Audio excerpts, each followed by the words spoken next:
Hola, ¿qué tal?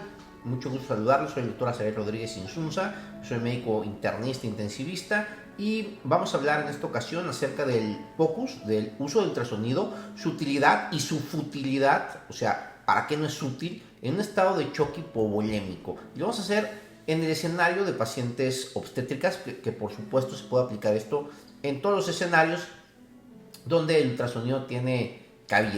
Para fines de esta plática, yo soy instructor de POCUS Go, que es parte de la Asociación Argentina de Ecografía Crítica y que tiene que ver con la subdivisión en obstetricia crítica, y también soy adscrito a una unidad de cuidados intensivos obstétricos donde todo el tiempo hacemos ecografía crítica, y los casos clínicos que voy a presentar son sacados precisamente de nuestras pacientes que hemos tenido a lo largo de todos estos años. Voy a poner un caso clínico que va a ejemplificar cómo nos sirve el ultrasonido en estos escenarios. 14 años, una paciente real, unos 50 y 40 kilos, una paciente muy pequeña, choque hipovolémico hemorrágico secundario a un ectópico roto, algo frecuente que nos podemos encontrar, fue resuelto por LAPE. El hallazgo es lo importante. La paciente tiene un sangrado de 2.5 litros, que para su peso seguramente representa un porcentaje muy importante de su volemia, y sale en el posquirúrgico inmediato con una TA de 80-40, taquicárdica, hipotérmica, con la norepi muy alta,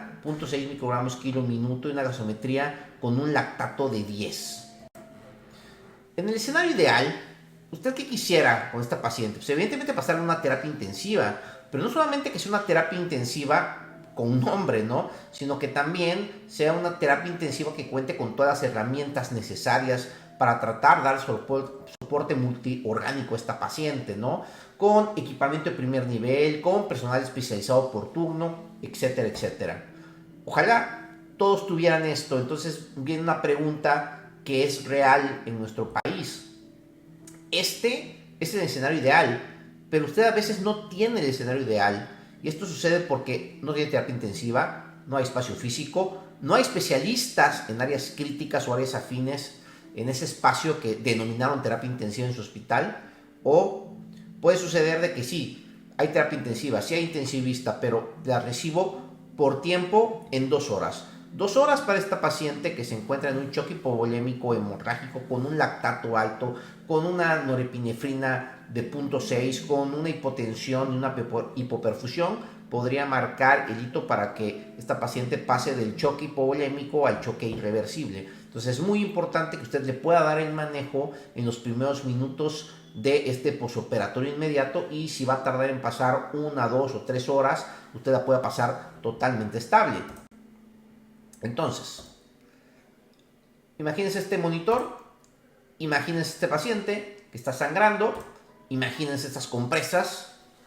Yo les pregunto, en este escenario de choque que están viendo, que no es el de la paciente anterior, dígame, ¿usted qué monitoreo avanzado necesita para hacer el diagnóstico y además decidir el manejo inicial? Pues evidentemente ninguno. Usted está viendo una hemorragia como primer causa, y por supuesto, si hay un trauma, podría tener un choque obstructivo por un neumotórax, por un taponamiento. Sí, puede tener muchas cosas. Pero usted siempre debe pensar en lo primero y en lo más probable. Esta paciente es muy evidente que lo que necesita es volumen, ¿no? Por eso John Lee Bazan dice: no pierdas tiempo valorando respuesta a volumen en pacientes que sabes que lo necesitan y que además es muy probable que lo tolerarán. Este paciente además necesita volumen de calidad, necesita plasma, necesita sangre, pero ojalá fuera disponible y ojalá no estuviera lleno de riesgos la transfusión, ¿no? Ojalá fuera tan fácil decir: pásale todo lo que perdió en plasma, en plaquetas, en concentradores eritrocitarios, y no hubiera ningún riesgo de TRIM, TRALI, TACO, etc. Estamos muy limitados precisamente por eso. Entonces, usted ha decidido que esta paciente tiene un choque hipovolémico hemorrágico. ¿Para qué invertir 5 o 10 minutos o lo que usted quiera en un protocolo de ultrasonido para valorar esto? Usted debe preguntarse: si hago este ultrasonido, ¿cambiaría mi manejo o mi actuar terapéutico? Si la respuesta es no, entonces no pierda tiempo, comprima, reanime, repare. Entonces vamos a desarrollar este caso clínico real. Como habíamos dicho, un sangrado 2.5, una paciente pequeña, pero en quirófano le habían pasado toda esta cantidad de volumen, que parece muchísimo. 6 paquetes, 4 plasmas, 2 litros de coloide, 6 litros de cristaloide y además le ponen, como siempre, balance neutro, ¿no? O sea, la paciente ya había sido reanimada, evidentemente, con mucho volumen, pero el lactato estaba en 10 y yo puedo pensar que la paciente sigue sangrando, pero la gasometría dice que tiene una hemoglobina de 10. ¿Le hago caso o no le hago caso a esa hemoglobina? Pero la paciente en este momento continúa chocada y está siendo difícil canalizarla para ponerle un central, está siendo difícil para tomarle una gasometría, o sea, parece muy evidente que hay hipovolemia. Entonces, ¿cuál sería nuestra siguiente intervención? O sea, yo estoy pensando que la paciente tiene un choque hipovolémico, es porque sigue sangrando, por lo tanto necesita sangre, hemoderivados, o no, lo que necesita es volumen, porque todo el volumen que se le pasó se fugó al tercer espacio. Si yo puedo tener una paciente sobrecargada con quemosis, pero a nivel intravascular tener poco volumen, sí puede pasar. O puede tener un choque mixto, distributivo, no es el contexto de esta paciente, obstructivo, tampoco es el contexto de esta paciente, o sea, la paciente podría tener un choque distributivo y tengo que agregar un doble vasopresor. Si es obstructivo, hacer una intervención. También puede ser cardiogénico e iniciar un inotrópico. Vean qué tan importante es hacer esta diferencia, porque si yo agarro el camino del doble vasopresor en un paciente que está evidentemente hipovolémico, voy a elevar más el lactato. Eso es evidente, voy a generar más hipoperfusión. Pero si lo que tiene mi paciente es hipovolémico y le agrego un inotrópico, entonces lo que voy a provocar es taquicardia, incremento del consumo miocárdico de oxígeno y evidentemente mi paciente no le va a ir bien. Es aquí donde tiene la utilidad el POCUS, justo aquí donde tú puedes elegir un protocolo como el Roche, por ejemplo, y hacer una valoración para ver si la paciente se encuentra en un estado de hipovolemia y nos encontramos además un componente mixto. Estas son las imágenes que tenemos de la paciente. La paciente ingresa a las 4 de la tarde a la terapia intensiva y tiene una vena cava, como ustedes pueden ver ahí señalado, muy pequeña, de 0.3 centímetros. ¿Cuánto mide una vena cava normal? Bueno, entre 1 y 2 centímetros de forma académica. Y tiene un diámetro telediastólico del ventrículo izquierdo medido en un eje largo a nivel de las válvulas, la válvula mitral de su inserción, de 2 centímetros. ¿Cuánto es lo normal de ese diámetro? Bueno, entre 3 y 5 centímetros aproximadamente. Esta es una medida muy fácil de hacer, muy básica, no es la mejor, por lo tanto, mientras más fácil, más llena de errores, pero estamos viendo un ventrículo pequeño con una vena cava pequeña. Pero vean este eje corto. Un eje corto donde los músculos papilares están tocando y prácticamente detengo ahí que se encuentra vacío el ventrículo izquierdo en telesístole. Recuerden que en telesístole siempre debe quedar un poco de volumen. Y esta paciente no se está quedando con nada de volumen. Esto me hace pensar que el problema es hipovolémico, pero yo tengo que decidir si necesita hemoderivados o si necesita volumen de calidad, volumen que se quede dentro del vaso sanguíneo. Yo creo que esta paciente no está sangrando, entonces decido pasarle fluidoterapia. ¿Pero cuál? Bueno, yo decidí pasarle coloide. Me pude haber pasado Harman, pero no le paso Harman, no le paso más cristaloide porque siento que la paciente está fugando por todo el volumen que ya le habían puesto. Entonces le paso albúmina al 4%. La albúmina al 4% no se encuentra disponible en nuestro país, pero es muy fácil de hacer. Y les dejo ahí cómo hacer una albúmina al 4% artesanal. 500 de Harman, le ponen 2 fractos de albúmina sin aforar, esto queda al 4% y se pasa en carga rápida. Ahora, también la utilidad del ultrasonido es que yo puedo ver con mi toma de decisión si lo que estoy haciendo tiene una repercusión positiva o negativa sobre mi paciente. Esta es la magia del point of care. Ahora veamos, después de nuestra intervención, 30 minutos después, si sucedió algo positivo a lo que estaba yo buscando. Y vean, 30 minutos después, el diámetro telediastólico de 2 subió a 2.5. No es mucho, pero sí subió. Ahora el eje corto parece muy similar al anterior, aunque realmente sí queda un poco más de volumen telediastólico, pero el más importante, telesistólico, perdón, pero el más importante de todos es esta vena cava. Vean, es muy ejemplificante como ahora sí hay vena cava. 1 hora 50 minutos después, el diámetro telediastólico del ventrículo izquierdo en el eje largo ya está en 3.25 centímetros, está normal. Vean el eje largo, qué bien se ve, pero vean ahora el eje corto. Ya hay volumen telesistólico. Y este video vale más que 1000 palabras. Vean cómo la vena acaba de ser un hilo, ahora ya se encuentra expandida. Y podemos ver que la reanimación que hicimos de las 4 a las 5:54 ha tenido evidentemente buen resultado, tanto en la frecuencia como en la presión arterial. Se pudo iniciar el descenso de norepinefrina, estamos ya a punto 1 y pasamos de la fase R a la fase O de la reanimación a la optimización en menos de 2 horas. Tip muy importante: si usted lleva reanimando un paciente más de 2 horas, siempre pregúntese dos cosas. Una, ¿será que me equivoqué en mi evaluación y por tanto manejo inicial? Por ejemplo, aquí yo me pude haber equivocado y no ver esta mejoría porque lo que la paciente necesitaba no era cristaloide, no era coloide, no era expansor de volumen, lo que necesitaba era sangre, ¿no? Y la paciente sigue fugando. Entonces, ¿me equivoqué o tiene un choque mixto?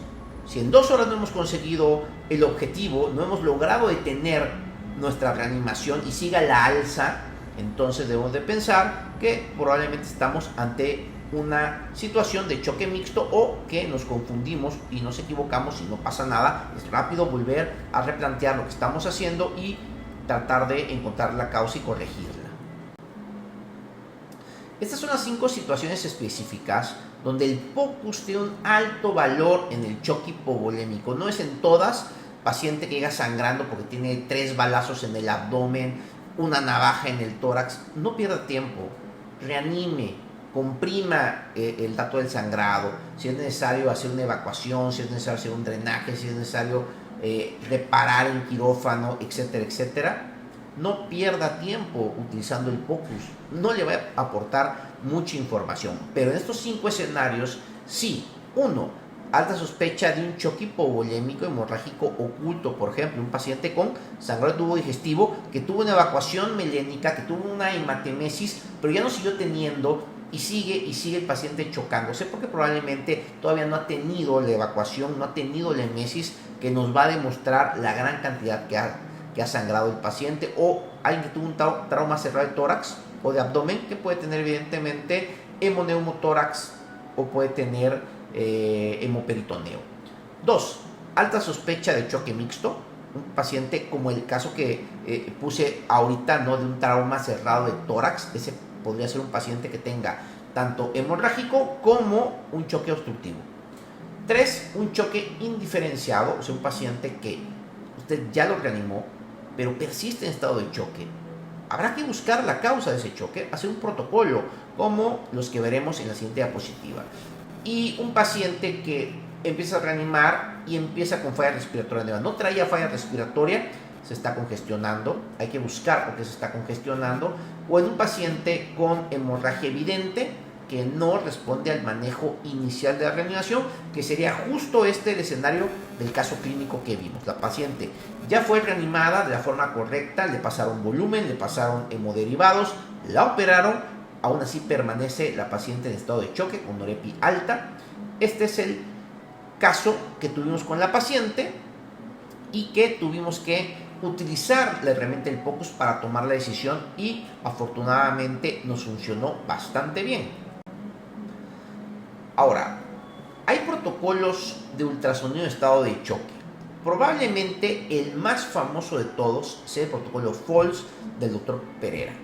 Pero el RACE también es un muy buen protocolo del grupo ANSIC, del grupo de terapia intensiva de Australia y Nueva Zelanda. El RUSH del Dr. Pereira, que les comentaba, muy famoso.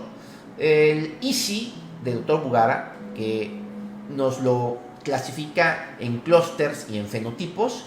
Y uno muy famoso también, muy sencillo, y también, por lo tanto, como es muy sencillo, muy expuesto a errores, el protocolo FALS del Dr. Daniel Lichtenstein.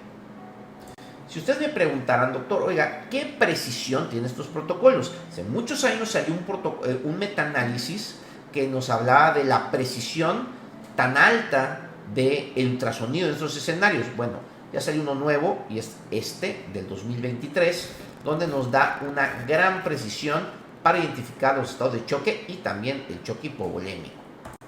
Este es el que les comentaba del 2018. Tuvo varias críticas, principalmente una era porque no era en una revista de alto impacto como la anterior, que se Critical Care, pero ya había un acercamiento de lo que estábamos haciendo con ultrasonido para identificar el choque, era bastante bueno. Un metaanálisis que salió en el 2018. Y es justo en esta diapositiva donde vamos a hablar acerca del objetivo de esta clase. Hacer una propuesta de un protocolo para identificar el choque hipovolémico adaptable, uno, a sus habilidades, a los sitios insonables y al software del equipo. Porque, por ejemplo, yo poder tener una gran habilidad, el mejor software, y yo quise hacer el protocolo y la medición que esté mucho mejor posicionada, como por ejemplo la integral velocidad-tiempo del tracto de salida del ventrículo izquierdo. Pues estamos operando tórax y no me van a dejar acceder para poderle ver ese sitio. O yo podría tener solamente un transductor lineal, pero tengo acceso a los vasos del cuello, tanto carótida como yugular, me van a dar información muy importante acerca de la hipovolemia. Por eso vamos a dividir esto en parámetros básicos, cuando mi ultrasonido no tiene software avanzado, que son 1. El diámetro máximo de la vena cava inferior. 2. El diámetro telediastólico del ventrículo izquierdo. 3. El eje corto para ver la obliteración telesistólica del ventrículo izquierdo, el kissing walls. O un subrogado de la vena cava, que sería la vena yugular interna y su colapso. Y también meter aquí al perfil A, que como podemos ver fue justo lo que hicimos con la paciente el primer caso, sin meter el perfil pulmonar. ¿Por qué es importante el perfil pulmonar? Porque si yo tengo una paciente que se encuentra en choque hipovolémico, yo me esperaría tener un perfil A, o sea, pulmones secos. Y cuando yo reanime, podría cambiar mi perfil. Muy importante, significa que la paciente se está congestionando. Por el contrario, podríamos tener el escenario no tan frecuente de que el paciente esté en claro choque hipovolémico y que mis pulmones se encuentren con líneas B y probablemente no sea congestivo. Eso haría que no tenga que retener mi reanimación, o probablemente sea porque está congestivo, y claro, yo vería alteraciones en la contractibilidad, en lo que sería un choque mixto. Entonces, para que yo le dé valor a este ultrasonido pulmonar y su perfil A o B, lo primero es tener hipovolemia, y la hipovolemia la voy a ver de forma clínica. Con la anamnesis, mi paciente sangró, tuvo muchas evacuaciones a través del Penrose, a través de la colostomía, un gasto importantísimo. Perfecto, ahora voy a mi ultrasonido para ver si hay datos de hipovolemia. Estos son los parámetros básicos, y después de ello mi perfil A cobra sentido. Perfil A que se mantiene durante mi reanimación, parece que el paciente lo está tolerando.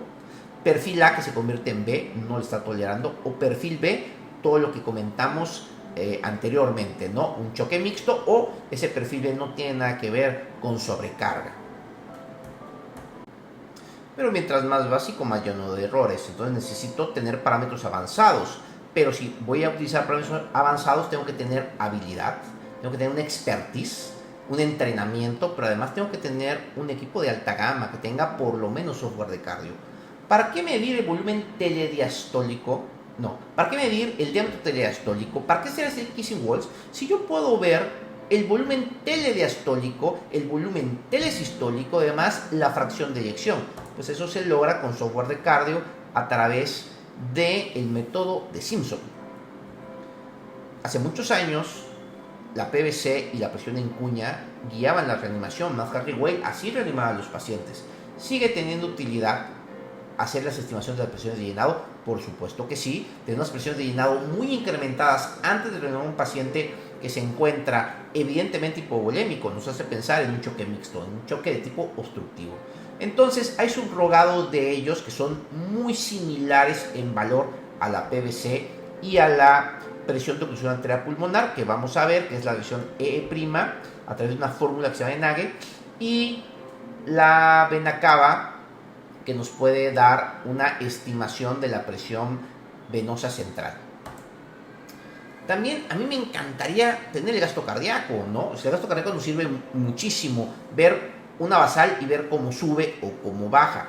Pues el primer componente del gasto cardíaco es el volumen latido, y el volumen latido se consigue precisamente con este integral velocidad-tiempo, y al tener integral velocidad-tiempo y agregarle el diámetro del tracto de salida del ventrículo izquierdo, tenemos el volumen latido, y si lo agregamos con la multiplicación de la frecuencia cardíaca, pues tenemos el gasto cardíaco, y eso también lo podemos hacer y es sumamente útil. También podemos hacer el área telediastólica del ventrículo izquierdo, que además es un parámetro junto con el VTI que se ha utilizado recientemente en los últimos estudios más importantes que han hecho de reanimación. Por ejemplo, el Clovers utilizó precisamente el área telediastólica del ventrículo izquierdo indexada, y también la variabilidad de ITB o la variabilidad de las velocidades máximas carotídeas, que nos sirven muchísimo porque son un subrogado. La velocidad máxima carotídea, hagan de cuenta que están viendo la variabilidad de la presión de pulso a través de un catéter en una arteria radial. Así de importante es, y no es invasivo. Y el ITB, cómo se incrementa con la reanimación o con una prueba de líquidos, con una carga de líquidos en un test de precarga dependencia, nos habla que el paciente lo está tolerando, y ese volumen se está convirtiendo en volumen telediastólico y después en volumen latido, que es el objetivo de la fluidoterapia de reanimación. Ok, parámetros avanzados que vamos a ver a continuación en las siguientes diapositivas, y también parámetros básicos que vamos a explicar cada uno de ellos. Bien, vamos al primero de ellos. Diámetro telediastólico del ventrículo izquierdo. Es una habilidad básica, hay que tener una ventana de un eje parcial largo y hacer esta medición, justo como está en esa figura, a través de la válvula mitral, y el valor normal pues es variable. 30-50 sería un valor normal fácil de recordar, y cuando se encuentra abajo de 25, además, junto con un diámetro que debe ser pequeño tanto en sístole como en diástole, porque le está llegando poco volumen y por lo tanto se está quedando con poco volumen, ya que si solo en sístole hay poco volumen, pero en diástole es normal, o sea, se está llenando bien, pero se está vaciando demasiado, entonces hay que pensar en vasodilatación o vasoplejía. Y esto lo vamos a ejemplificar mucho mejor con el área telediastólica, que es la siguiente. Esta obliteración telesistólica de los músculos papilares, que es una habilidad básica, podemos ver ahí cómo el diámetro es pequeño y además los músculos papilares se tocan, y además en sístole era pequeño en diástole, pero en sístole prácticamente no hay volumen. Vean cómo se oblitera completamente nuestro eje corto. Por lo tanto, las áreas deben ser pequeñas tanto en sístole como en diástole, eso me refería. Ya que si es solo en sístole, pero con diástole normal, eso sugiere una vasodilatación o vasoplejía, un estado de choque séptico, un estado de choque vasopléjico por anafilaxia. Esta es un área normal, esta es un área pequeña. La primera es vasoplejía, se llena normal pero se vacía completamente, o sea, hay kissing walls. Y en el segundo hay un área pequeña y cuando se contrae se vacía por completo. Eso es hipovolemia, justo como en el video que estamos viendo. Es un área pequeña, los músculos papilares se besan, y además el área telesistólica y telediastólica ambas son pequeñas. Pero además nosotros necesitamos ver no solamente que el corazón le llegue poco volumen y que cuando saque volumen se quede con la menor cantidad de él, sino que también esté llegando poco volumen a través de los vasos que vacían hacia la aurícula derecha, y esa sería la vena cava y la vena yugular. La vena cava, viendo su diámetro máximo, que es muy fácil de hacer, es uno de los parámetros más fáciles de hacer. Nosotros tenemos una vena cava normal entre 10 y 20. Cuando está abajo de 5 en el contexto correcto, o sea, cuando yo ya sé que hay hipovolemia, una vena cava inferior o menor a 5 me da el término de hipovolemia extrema, en este término que utilizaron en el protocolo Clovers, y además debe colapsarse totalmente. Y la vena yugular interna pues debe ser mayor a 7 milímetros. Igual cuando es menor a 5 milímetros nos habla de hipovolemia. Vasos pequeños, corazón que se llena con poco volumen y que cuando se contrae se queda con poco volumen. En resumen, estamos hablando de hipovolemia. Y cuando tiene la vena cava menos de 5 milímetros, hipovolemia extrema. Y dejo este por último, por lo que les comenté. Tan importante es dejar este al último, porque si yo veo que mi paciente clínicamente tiene hipovolemia, ecocardiográficamente, ultrasonográficamente, con las mediciones que hice, tiene hipovolemia, acá ya en ultrasonido pulmonar, tenerlo en un perfil A, como es el fenotipo del doctor Bugara, el fenotipo 1 de su clúster número 1, cavidades pequeñas del corazón, con vena cava aplanada y con patrón A nos sugiere un choque hipovolémico. Pero ya les había comentado, tú puedes tener esto y además tener líneas B, o tener esto y rápidamente hacer líneas B, pues vas teniendo un contexto distinto de lo que está pasando. Por eso hay que dejar al final al ultrasonido pulmonar, no iniciar con él y tomar la decisión errónea que como el paciente tiene líneas B, entonces no está hipovolémico, por el contrario, está hipervolémico. Qué erróneo sería hacer eso y pasarle diurético sin ver todo lo demás, donde evidentemente el hipovolemia con el diurético va a empeorar muchísimo. Muy bien, ahora vamos a los parámetros avanzados. Aquí necesitamos software de cardio. Mientras más avanzados, necesitamos más habilidad, un equipo con un software más avanzado, pero además necesitamos tener una ventana correcta, una ventana adecuada. Esta es sin duda la que mejor información nos podría dar junto con el VTI, el volumen telediastólico del ventrículo izquierdo, que nos daría el volumen telediastólico, el volumen telesistólico y además nos daría la fracción de eyección.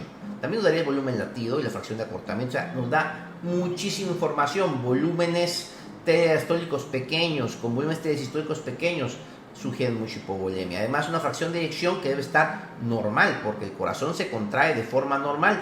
Le llega poco, saca mucho, 70% de ese poco. El volumen latido, por lo tanto, debe estar bajo y tener una fracción de acortamiento normal.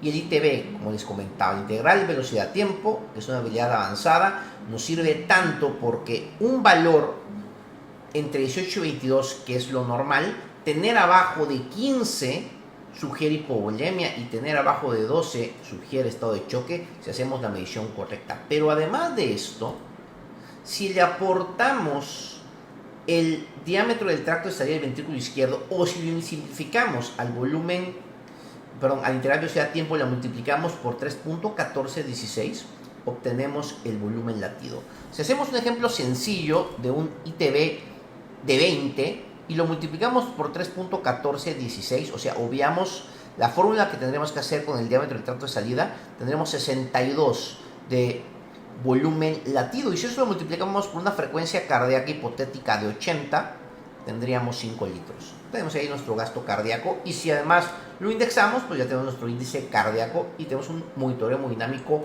completo. Esta área telediastólica que se utilizó en el estudio Clovers debe indexarse.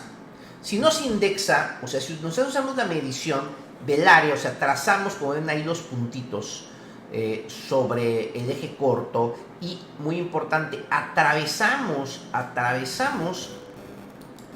como se ve acá, atravesamos los núcleos papilares, o sea, no los rodeamos, no hacemos esto. Si nos atravesamos, vamos a tener, sin indexar, que arriba de 10 centímetros cuadrados es normal. Pero si lo indexamos, lo normal es que sea entre 5.6 y 13.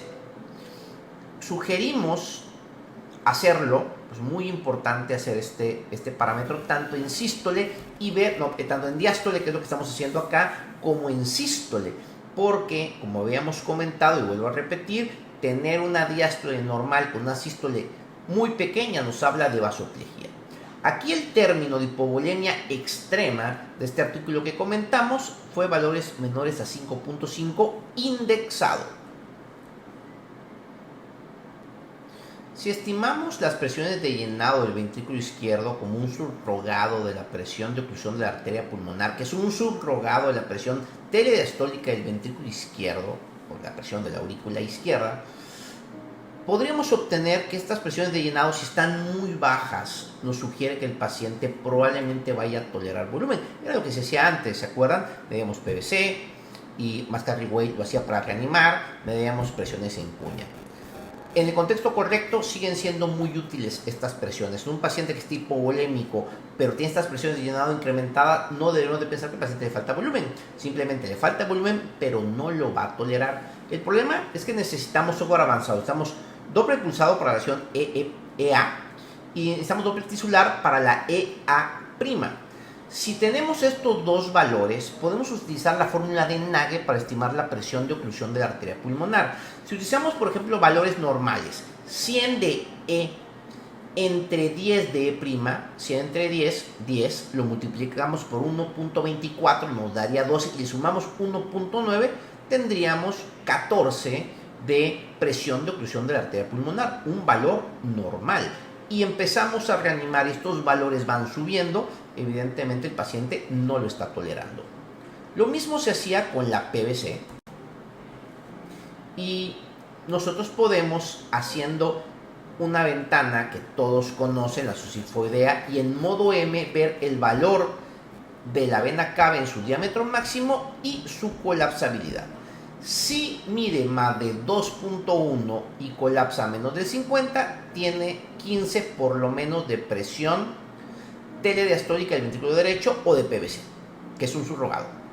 Si tiene más de 2.1 o menos de 2.1 con más de 50 o menos del 50 de colapso respectivamente, tiene 8. Y si tenemos un paciente hipovolémico, vamos a tener seguramente valores como el que vimos en el ejemplo anterior, con colapso de más del 50%, tiene una PVC baja de 3 milímetros de mercurio. Ahora, dejo esto al último por una razón muy sencilla.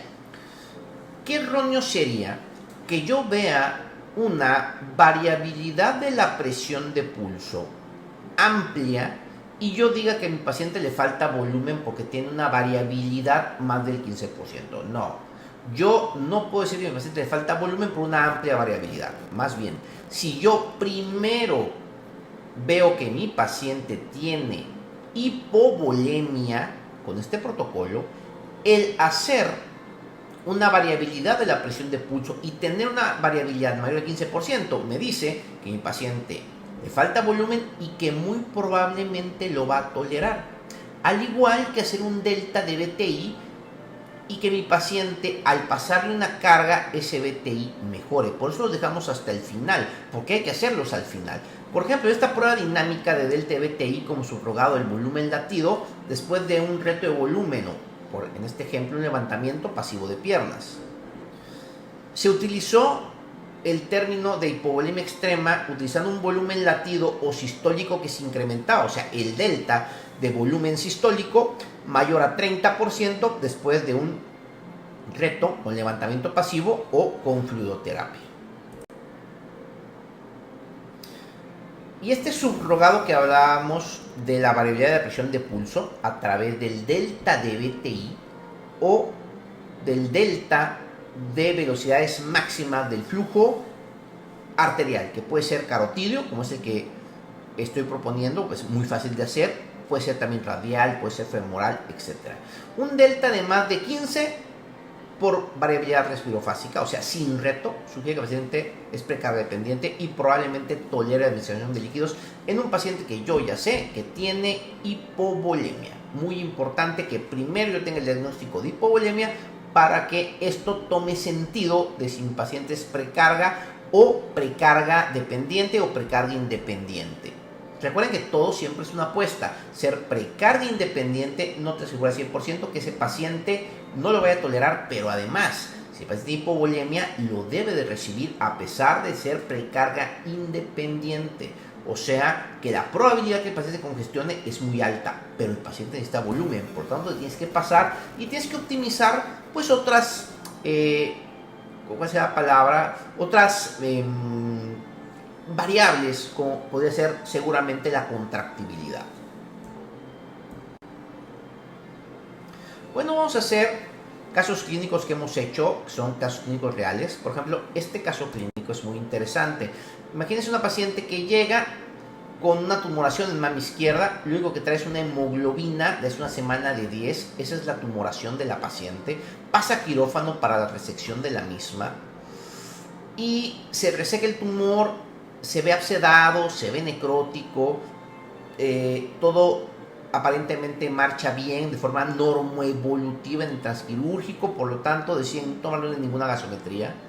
Sin embargo, la paciente, cuando acaba el procedimiento quirúrgico y van a pasarla a una habitación, entonces, bueno, a un piso, al piso de ginecología, entonces empieza el problema porque la paciente está chocada, o por lo menos, por cifras tensionales, está con una presión muy baja, con una frecuencia cardíaca alta. Nos pide nuestra valoración y la sospecha es choque séptico. ¿Por qué choque séptico? Bueno, porque tenía una tumoración abscedada y sonaba eso muy lógico, ¿no? Esta es su gasometría, donde tiene un hematocrito de 12. Eso es lo principalmente llamativo. Y había entrado con una hemoglobina de 10, que eso equivale más o menos a 30 hematócrito, ahora tiene 12. ¿Qué pasó? Y tiene un lactato de 5.9. Pues lo que pasó es que esa es la pieza quirúrgica. La pieza quirúrgica se está llevando una gran cantidad de sangre. Y la paciente ingresa y le querían poner un catéter venoso central. Ellos son mis residentes que estaban rotando en ese momento. Y yo les digo, no van a poder ponerle el catéter, no hay manera. Vean esa presión y vean esa frecuencia cardíaca. Evidentemente la paciente, si estoy pensando que está hipovolémica, canalizar o canular por Seldinger esa vena yugular va a ser muy difícil. Entonces dije, a ver, escéptico, a ver, vamos a hacerle un protocolo Roche. Y entonces vamos a ver las ventanas. Y este es el ejemplo perfecto, porque esta paciente, a mí me encantaría hacerle un BTI, a mí me encantaría hacer todo lo que vimos de parámetros avanzados, pero ¿qué le operaron? Le operaron el seno izquierdo. Entonces, evidentemente, el tejido en este momento no permite que pase el haz de ultrasonido. Entonces, hicimos ventana subsifoidea y esta es la vena cava inferior pre-reanimación. Digo pre-reanimación porque no sabemos que la tenemos que reanimar con volumen. 12:47 de la tarde, una vena cava inferior de 0.5.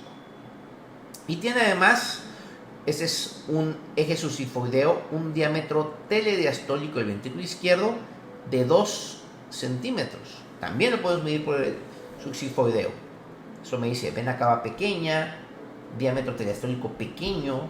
¿Sabes qué? Parece que no es séptico, parece que más bien, parece que no es vasopléjico, porque tenemos un volumen telediastólico casi normal.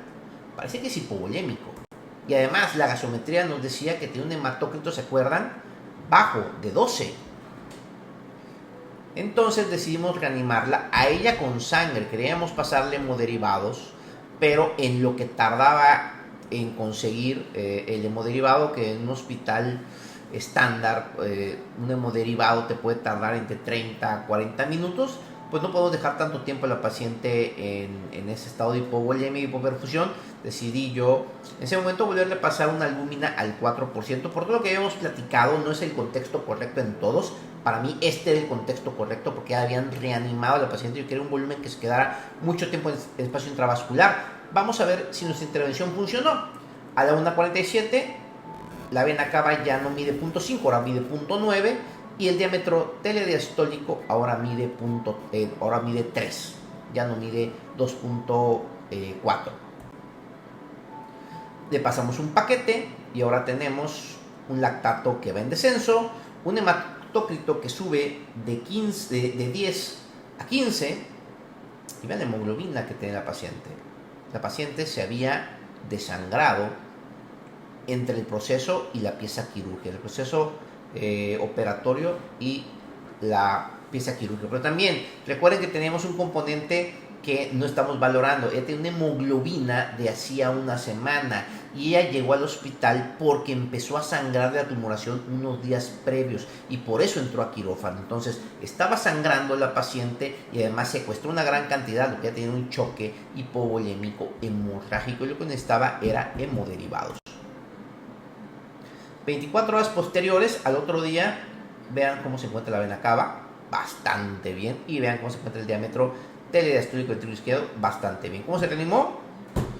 Con albúmina del 4%, un paquete y un plasma. Eso fue suficiente para que esta paciente mejorase hemodinámicamente Y ahora vamos a ver un caso de choque con hipertensión. Muy interesante porque, como ustedes saben, hipotensión no es igual a choque, pero hipertensión no descarta choque. Vean este monitor. Así llegó la paciente a nuestro hospital, 160 de frecuencia cardíaca, pero muy hipertensa. Nosotros sabíamos que estaba hipovolémica. ¿Por qué? Porque es una paciente primigesta que tuvo una hemorragia obstétrica secundaria de atonía, se complicó con una inversión uterina, le pasaron oxi y ergotamina, que es el fármaco que nos provocó la hipotensión, y la mandan de una unidad que se encontraba en Copainala, una ciudad que está a 1 hora 30 aproximadamente. Llega a nuestro hospital a las 8 de la mañana, se reporta un sangrado de ellos de 3000, imagínense, y con nosotros de 1500, o sea, 4500 de sangrado. O sea, en quirófano no le pudieron pasar hemoderivados porque no había en ese momento, estaban consiguiendo, pero le pasaron en cambio 6 litros de cristaloides, 2 gramos de ácido tranexámico, fibrinógeno, e ingresa hipertensa, pero muy taquicárdica, como vieron. Y esta es la gasometría, una hemoglobina de 3.5, claro, había sangrado la paciente como el 70% de su volumen plasmático, ¿no? Con un lactato de 10. Pero vean, el diámetro telediastólico a las 11:15, 2.45. Evidentemente la paciente hipovolémica, y vean el eje corto. Ahí está, un eje corto. Vean. Kissing Walls. Esta paciente, a pesar de estar hipertensa, evidentemente está hipovolémica. Vean la vena cava. Punto 38. Hipovolemia extrema. Vena yugular de punto 22. Hipovolemia extrema también por definición de lo que habíamos platicado de estos artículos. Traten de canalizar esa vena. Traten de colocar un central. No van a poder. No le van a dar. Le van a dar más fácil a la carótida si no hacen guiado por ultrasonido. Si hacen guiado por ultrasonido, la van a canular y cuando traten de pasar la guía se va a salir, y sin ultrasonido van a ser neumotórax. Atención, van a ser neumotórax. Vean el ITB, bajísimo, 9. ¿Cuánto habíamos quedado que era normal? 18 a 22, abajo de 15 y abajo de 12 se considera muy bajo, ya tiene 9. Eso le da un volumen latido de 33 con un gasto cardíaco de 5.2. Muy importante, el gasto cardíaco es un número. ¿Por qué está normal el gasto cardíaco? Por la frecuencia cardíaca, ¿no? Tiene 160 casi de frecuencia cardíaca a pesar de tener un volumen latido normal.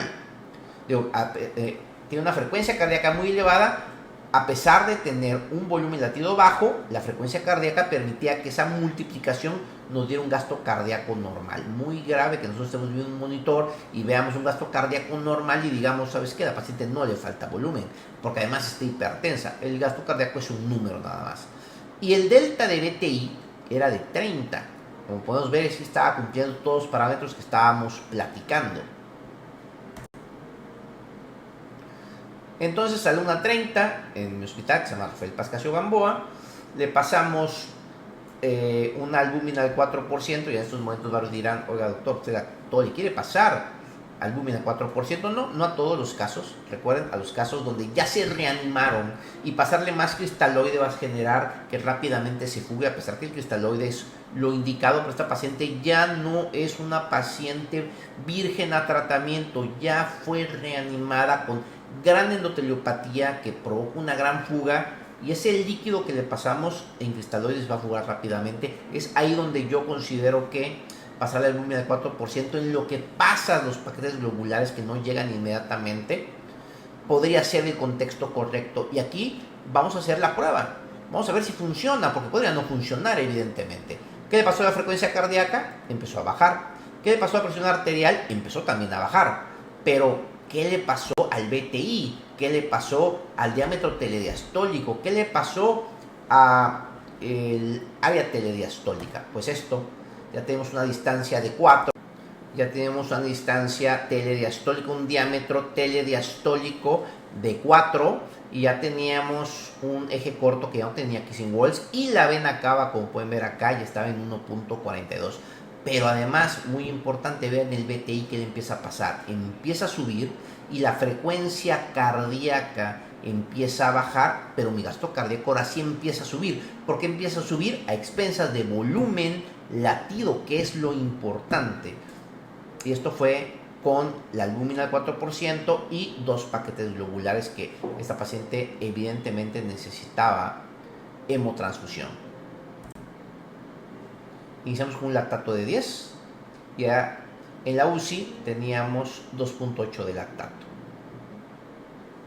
La hemoglobina de 6, ya en terapia intensiva antes de pasar los paquetes globulares.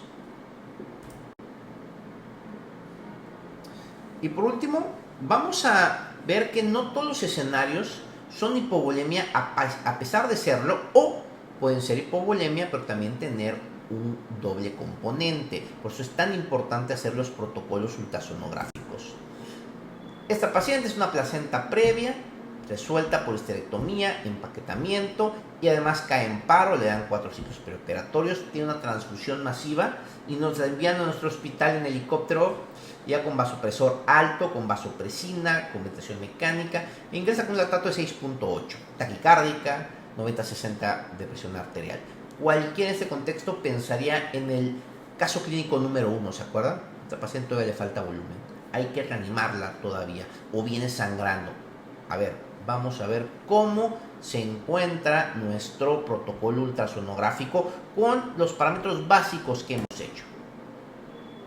Este es un ventrículo izquierdo que no está pequeño. Estamos viendo un eje corto que tampoco tiene kissing walls. Estamos viendo una vena cava mayor a 1.21.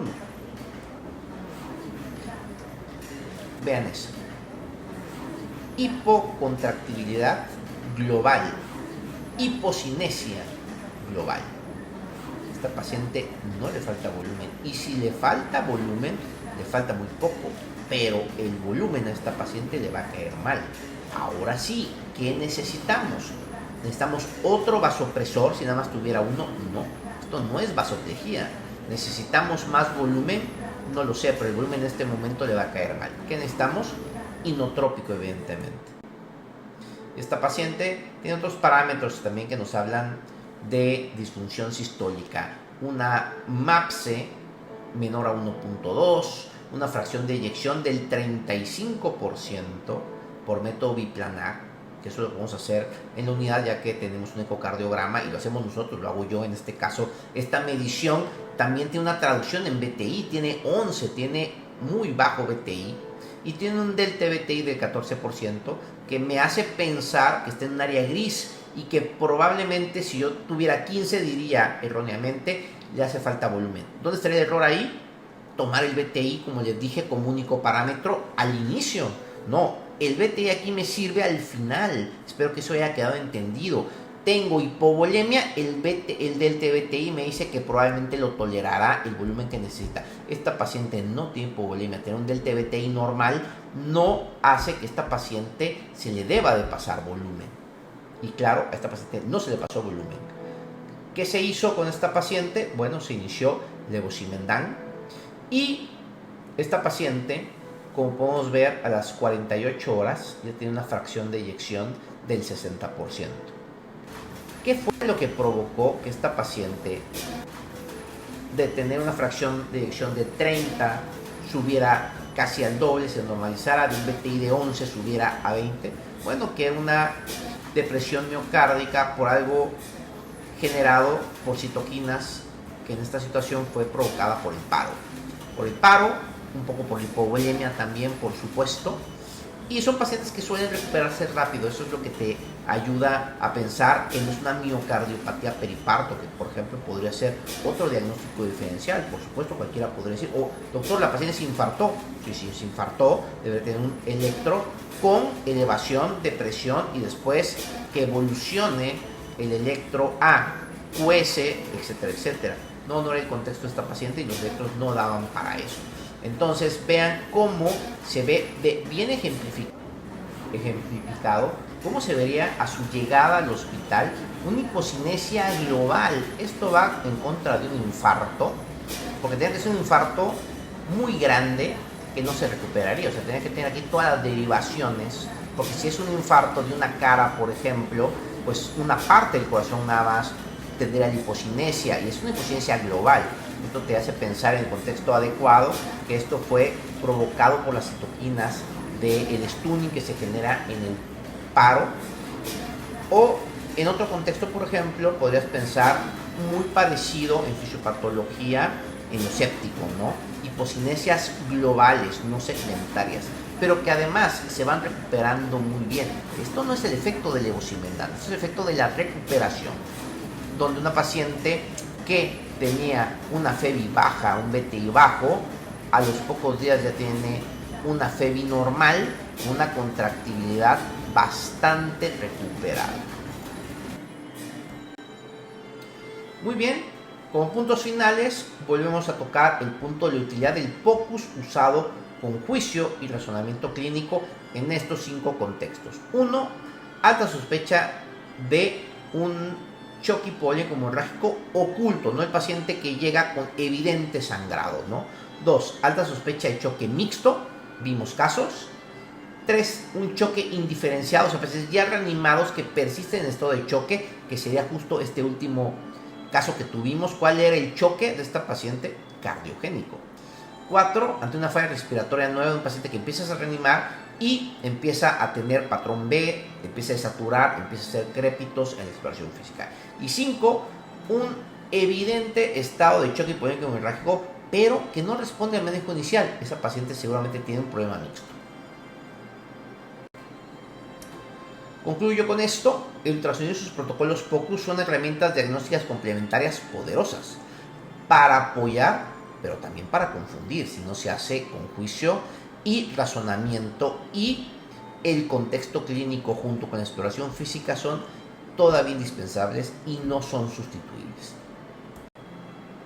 Muchas gracias, espero que haya sido de gran utilidad esta valoración del POCUS en hipovolemia, estos términos que se van a ser en algún momento más populares, lo de hipovolemia extrema, que se está utilizando en protocolos como habíamos platicado, y que, más importante, empiecen a practicarlo ustedes, empiecen a hacer esta dinámica con sus pacientes y vayan ustedes también sacando sus propios casos clínicos para que empiecen a hacer esta curva de aprendizaje.